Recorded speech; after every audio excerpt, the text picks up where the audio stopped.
ماشيين الاتنين مع بعض.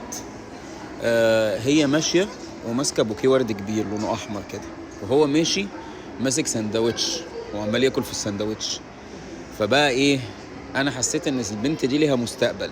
ليه بقى؟ لأن هي عندها فن اختيار الهدايا.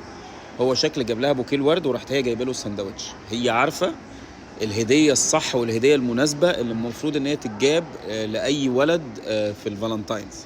فلما تختاروا هدايا، اختاروا هدايا عملية. يعني بالله عليكم بوكيه الورد ده هيعمل لكم ايه؟ يعني هتعملوا ايه ببوكيه الورد؟ خلاص خدت الورد وروحتي بيه ومش عارف اللي هو الله ورد احمر ده شكله بيحبني والحاجات دي هيدبل هيدبل. وبعدين بحسها هديه مشؤومه، يعني الورد بيجي بيموت بيخلص، يعني معنى كده ان العلاقه ممكن تروح في داهيه. انما مثلا لو انتوا عايزين تكملوا مع بعض لازم تجيبوا حاجه مثلا كل ما تشوفوها تقعدوا تفتكروا بعض بيها.